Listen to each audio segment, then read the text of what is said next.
Lit up a fire in the middle of the night, just to see your face, just to see your smile. Felt kinda lonely when you weren't there.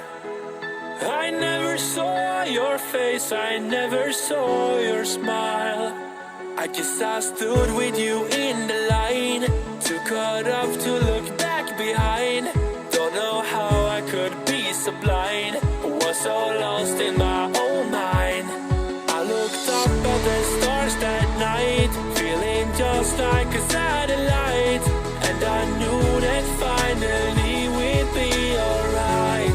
Cause you said to me, we're leaving home, so far away, nowhere to go, but no place to stay.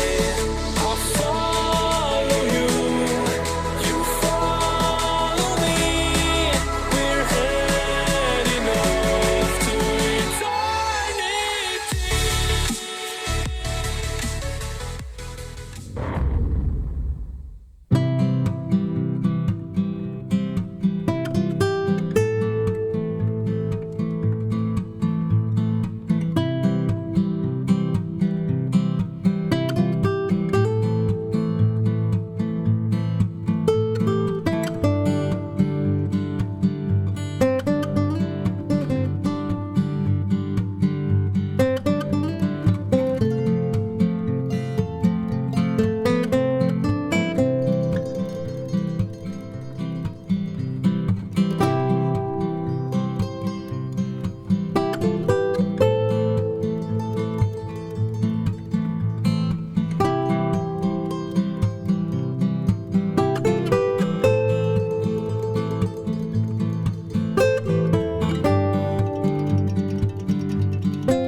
안녕하세요. 문학추조입니다.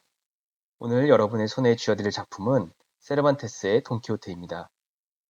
돈키호테, 이름은 참 많이 들어보신 고전 문학 작품일 텐데요. 이 작품은 전편은 1605년, 후편은 1615년에 발표된 고전 문학 작품 중에서도 상당히 오래된 작품이기 때문에 작품의 전개 방식이 현대에 와서는 다소 생소한 면이 없지 않습니다. 그래서 이번에는 이 작품을 쉽고 재미있게 풀어서 여러분의 손에 쥐어드리도록 하겠습니다. 세르반테스라는 작가가 쓴 이 작품은 문학사적으로 큰 의미가 있는 작품인데요. 세계 최초의 근대 소설로서 스페인 문학사에서도 독보적인 위상을 가진 책입니다. 2002년 노벨연구소에서는 이 작품을 문학 역사상 가장 위대한 소설이라고까지 평가했고요. 그만큼 작품성이 뛰어난 소설이라고 보시면 되겠습니다. 흔히 돈키호테 하면 풍차를 향해 돌격하는 미치광이 기사를 떠올리실 텐데요. 이 에피소드는 돈키호테의 상당히 많은 에피소드 중 하나에 불과할 정도로 돈키호테의 대부분 에피소드는 해악과 풍자가 가득합니다.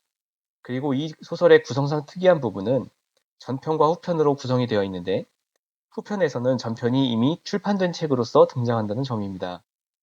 한마디로 돈키호테가 전편에서의 자신의 활약에 쓰여진 책을 후편에서 접하기도 한다는 것입니다. 자, 그럼 돈키호테에 대한 이야기를 본격적으로 시작해 보겠습니다. 먼저 이 작품의 등장인물들을 소개하겠습니다. 돈키호테는 라만차의 기사로서 풀네임은 돈키호테 대 라만차입니다.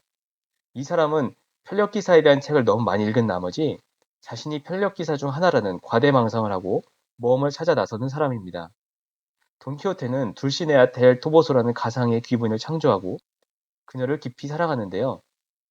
둘시네아는 사실 평범한 농부의 딸에 불과한 사람입니다. 대다수의 편력기사들은 사랑하는 귀부인이나 아가씨가 있기 때문에 돈키호테는 둘시네아를 만들어낸 것입니다. 그리고 평범한 농부였다가 돈키호테의 종자가 된 산초 판사가 있고요. 돈키호테와 같은 마을에 사는 신부 페로페레스와 이발사 니콜라스, 학사인 삼손 가라스코가 있는데 이들은 돈키호테를 제정신으로 되돌리기 위해 부단한 노력을 합니다. 그리고 공작과 공작 부인이 있는데요. 이들은 돈키호테의 광기를 재밌게 생각하고 갖가지 장난을 꾸며내어 돈키호테의 광기를 즐기는 사람들입니다. 이들 8명이 돈키호테의 스토리를 이끌어 나가는 주요 인물들입니다. 그럼 이제 돈키호테의 주요 줄거리를 소개하도록 하겠습니다. 서두에 말씀드린 바와 같이 돈키호테는 에피소드로 구성된 작품이기 때문에 일관된 줄거리 소개가 사실 어렵습니다. 개별 에피소드를 다 소개하자면 시간이 너무 오래 걸리고 큰 줄거리만 소개하자면 도리어 할 얘기가 많지 않은데요. 굵직굵직한 내용들을 위주로 줄거리를 풀어나가도록 하겠습니다. 돈키호테는 라만차 지역에 사는 평범한 이달고인데요. 이달고라 함은 자기가 없는 귀족을 의미합니다.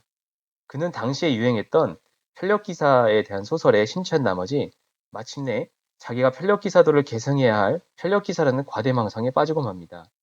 돈키호테는 스스로의 이름을 돈키호테 데 라만차라고 하고 별칭을 슬픈 몰골의 기사라고 합니다. 그는 평범한 농부의 딸인 여인을 둘시네아 델 토보소라는 귀부인으로 창작하고 자신이 그녀를 수호하고 평생 사랑해야 한다고 여깁니다. 그는 총 3번에 걸친 모험을 떠났는데 혼자 떠난 첫 번째 모험에서는 싸움에 져서 크게 다쳐 로신한테 등에 실려 고향으로 금방 돌아옵니다. 신부 페로와 이발사 니콜라스는 그가 미친 이유가 편력기사 소설 때문임을 눈치채고 그 소설들을 몇 가지만 남기고 모두 태워버립니다. 하지만 돈키호테는 여전히 편력기사도를 행할 신념에 불타하고 있는데요. 그는 같은 마을의 산초 판사라는 농부를 꼬드겨 종자로 거느리고 함께 두 번째 모험을 떠나게 됩니다. 산초가 돈키호테를 따라 나선 이유는 돈키호테가 나중에 자신이 황제가 되면 영지를 주겠다는 약속을 철석같이 믿었기 때문인데요. 산초의 멍청함과 돈키호테의 광기는 환상적인 콜라보를 보여줍니다. 그 유명한 풍차 사건은 바로 2차 모험 중에 발생한 것인데요. 돈키호테는 풍차를 보고 거인이라고 생각하고 앞뒤 잴 것 없이 돌진합니다. 자기 창을 풍차의 날개에 꽂기는 했는데 날개가 돌아가면서 돈키호테와 로시난테는 넘어져 버리고 맙니다. 이런 식으로 두 사람은 다양한 모험을 펼치는데요. 두 번째 모험은 페로와 니콜라스에 의해 강제 종료되고 맙니다. 그들은 돈키호테와 산초를 속여 자신들이 마치 편력기사 소설에 흔히 나타나는 마법사인 것처럼 속이고 그들을 다시 마을로 데리고 온 것인데요. 그들은 돈키호테를 일단 마을에 데리고 오기만 하면 그의 정신병을 치료할 방법을 찾아낼 수 있을 거라고 생각한 겁니다. 하지만 돈키호테의 과대망상 사라질 기미가 보이지 않습니다. 학사 삼손 가라스코가 그를 막아보려고 하지만 말로도 힘으로도 상대가 되지 않습니다. 돈키호테와 산초는 세 번째 모험을 떠나게 되는데 그 와중에 공작과 공작 부인을 만납니다. 세 번째 모험 때는 이미 돈키호테의 1, 2차 모험이 책으로 출판된 이후였는데요. 공작 부부는 그 책을 보고 돈키호테의 광기가 재밌어서 여러 가지 사건들을 연출하고 그의 광기를 즐기는 태도를 보여줍니다. 심지어 그들은 산초를 한 마을의 영주로까지 임명하기까지 하는데요. 산초는 그 마을의 영주가 되어서 의외로 지혜롭게 통치를 합니다.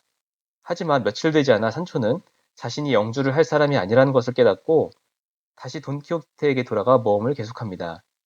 그들은 모험 끝에 바르셀로나에 도착하는데 그곳에서 돈키호테는 하얀 달의 기사와 만나 결투를 벌입니다.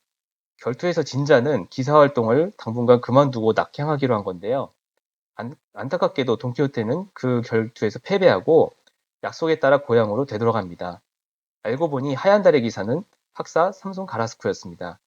그는 돈키호테의 편력기사 활동을 그만두게 하기 위해 페로 신부와 이발사 니콜라스 등과 모의하여 자신도 편력기사인 것처럼 분장을 하고 돈키호테에게 결투를 신청해서 마침내 그를 이기고 고향으로 되돌려 보낸 겁니다. 고향으로 되돌아온 돈키호테는 모든 삶의 의욕을 잃어버리고 건강마저 크게 악화되고 마는데요. 자기 삶의 전부였던 편력기사 활동을 할 수 없는 상태가 되어버리자 몸과 마음이 크게 상하고 말았던 것입니다. 당황한 페로 니콜라스 카라스코는 돈키호테의 건강을 회복시키기 위해 산초와 함께 편력기사 활동을 부추기기 시작합니다. 하지만 돈키호테는 이미 편력기사는 허구에 불과하다는 사실을 깨달은 후였습니다. 결국 그는 회복하지 못하고 쓸쓸히 죽음을 맞이하고 맙니다. 여기까지가 돈키호테의 주요 줄거리였는데요.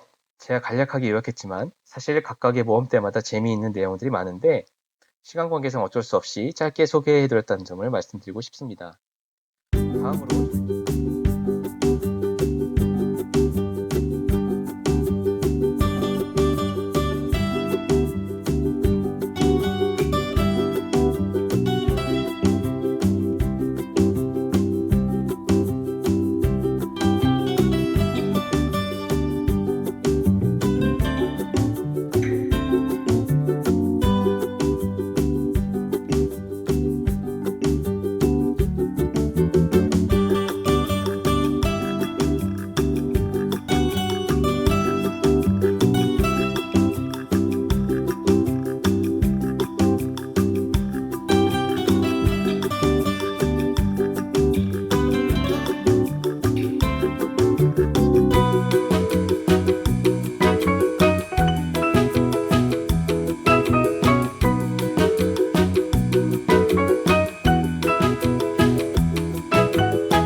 고품격 커세 방송 마드리드의 이안입니다.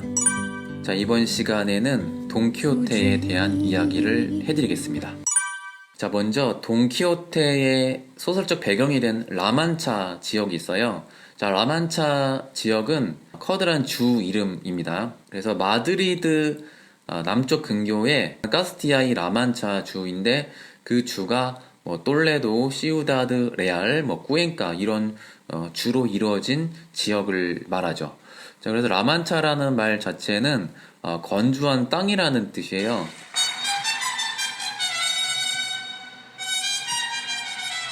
자, 풍차라는 것은 대형 곡물 저장 창고이면서 도정하는 기계라고 볼 수가 있죠.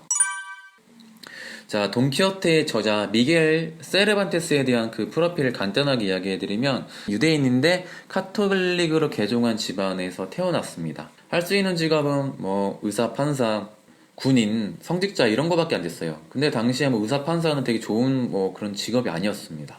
할 수 있는 일이 없어서 군인으로 전쟁에 참전하거든요. 그러니까 원래는 문학 전공도 아니었어요. 자, 이분이 역사적인 해전 레파톤 해전입니다.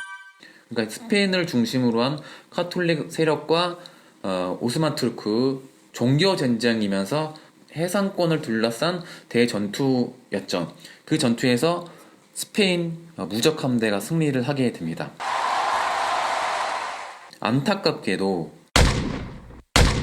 총을 팔에 2방 맞고 불구가 됩니다. 레판톤의 외팔이라는 그 별명을 이때 얻게 되죠. 자, 운 좋게 이제 전쟁 승리하고 나서 스페인으로 돌아오는데 정말 재수 지지리도 없어요. 알제리 해적에게 납치당해서 아프리카로 끌려갑니다. 알제리로. 이건 너무한 거 아니냐? 그래서 5년 동안이나 노예 생활을 하는데, 탈출하다가 잡혀서 또 고문당하고 노예 생활하고 감옥 생활을 제대로 하죠. 마음에 안 들어. 자, 그러다가 스페인 현지인이 그 현상금을 내줘서 운 좋게 풀려 나옵니다. 자, 그래서 스페인을 돌아왔는데 세금 징수한 일도 했거든요. 그런데 자신이 거둔 세금을 은행에 맡기겠죠. 이런 자본주의적인 개념으로다가 나가야지. 에라이. 그런데 맡긴 은행이 파산난 거예요. 예, 그럼 졸지에 또 도둑놈이 되겠죠. 그래서 또 감옥행입니다. 이건 너무한 거 아니냐? 이 사람은 감옥행만 몇 번 갔다 온지 몰라요. 자, 그때 2번째 감옥행 이었을 때 감옥에서 영감을 얻은 게 바로 돈키호테 소설이죠. 자, 이런 말이 있었대요. 17세기 초에 어떤 책을 읽다가 히덕거리며 웃으면 펠리페 3세의 명언이 있었는데, 저놈은 돈키호테 소설을 읽거나 미친놈이다 이런 말을 했을 정도로 초창기에는 코믹 소설로 생각을 했었습니다. 그러니까 조금 가벼운 코믹 소설로밖에 평가를 안 했죠. 그런데 19세기 이후에 재평가가 일어납니다. 줄거리에 대해서 간단하게 이야기해드리면, 알론소 끼아노라는 라만차의 말년의 노인이 있어서요, 기사 소설 책을 하도 많이 읽다 보니까 소설 속 세상과 현실 세상을 구별 못하는 경지까지 가요.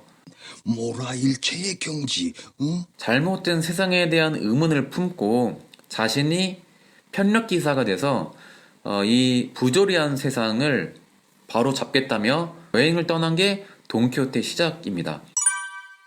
자신만의 이름, 또 라만차의 돈키호테라는 이름 기사명을 자기 스스로 짓고 이 미친 행동을 하는 그런 이야기라고 보시면 돼요.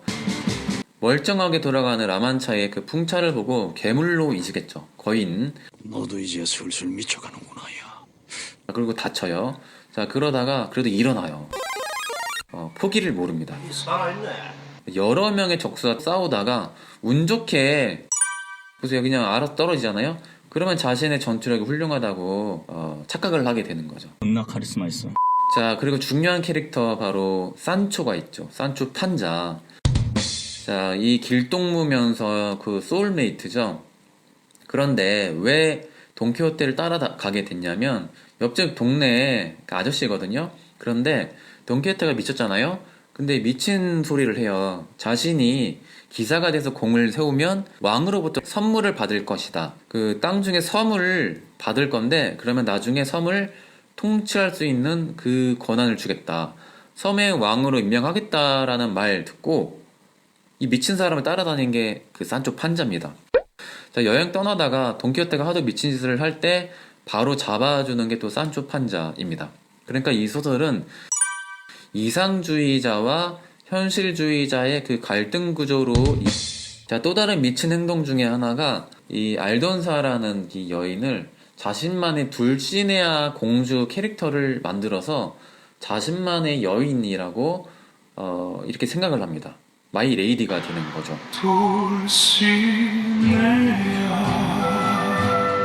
근데 이 할아버지는요, 이 둘시네아를 한 번도 본 적이 없어요. 근데 어떤 공을 세우면 그 영광을 둘시네아에게 돌립니다. 근데 실제로는 산초 판자가 실제 보고 오기로는 아줌마예요. 자, 그리고 대표적인 또 미친 행동 중에 하나가 가만히 생각해 보니까 정식 기사가 되지도 않았는데 기사 행동을 다닌다는 걸 깨달았어요. 숙소면서 식당이죠. 그 휴게소 들어가서 여관 주인을 성주님이라고 부르는 거예요. 그 자신의 판타지에서는 이 여관이 성으로 보였고 그 성 안에는 성주가 있겠죠. 그래서 이 여관 주인한테 성주님 기사 서품식을 해달라고 이게 조르는 거예요. 미친 거죠. 근데 돈키호테가 자꾸 이 여관에서 사고를 치니까 빨리 쫓아내려고 야매로 기사 서품식을 해줍니다. 어깨에 칼을 두드리면서 당신을 기사로 임명하노라 이러면서 서품식을 해주죠. 멀쩡한 이발사를 협박해서 만불이나 투구를 빼앗고 머리 쓰고 다니는 거예요. 돈키호테의 그 기념품 보면요, 머리에 이상한 그 모자를 쓰고 있거든요. 그게 원래 기사의 모자가 아니라 이발사의 도구예요. 되게 바보 같은 짓 중에 하나였던 것을. 자, 산초 판자와 돈키호테가 이제 여행 떠나다가 돈키호테의 나으리가 이제 결국 다쳐요. 그래서 다시 라만차 마을에 돌아오면서 돈키호테 1부가 끝납니다.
The first published works by de Trevance appear in 1569.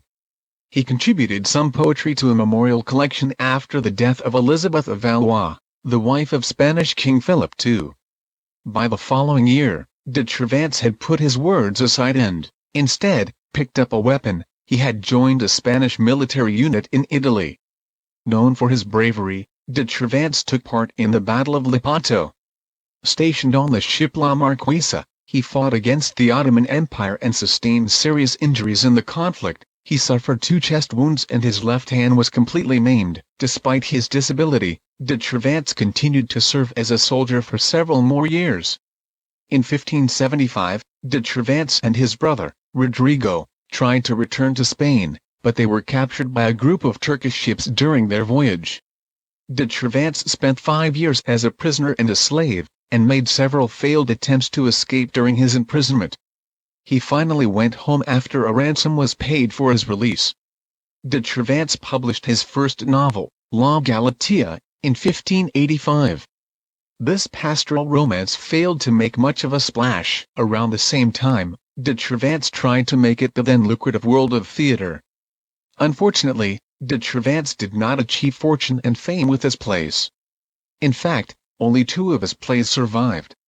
In late 1580s, de Trevance began working for Spanish Armada as a commissary. It was a thankless task, collecting grain supplies from rural communities. Many did not want to provide the goods, and de Trevance ended up in prison on 2 occasions because of charges of mismanagement. During this trying time, he began writing some of literature's greatest masterpieces. De Trevance published the first part of Don Quixote in 1605. The novel tells the story of an elderly man who becomes so enamored by old stories of brave knights that he seeks out his adventures.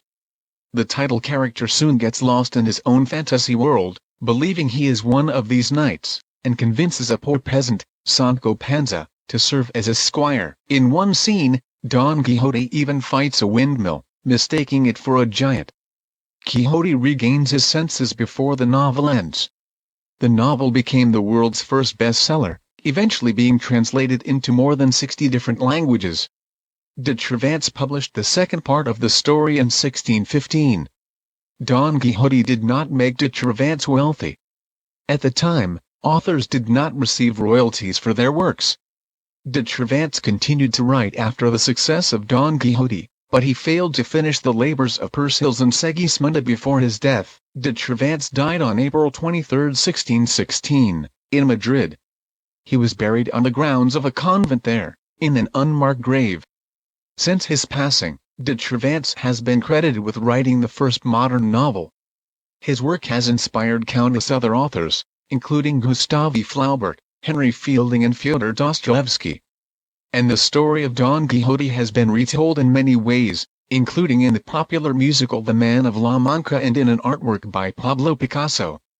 De Trevance married Catalina de Salazar y Palacios in 1584.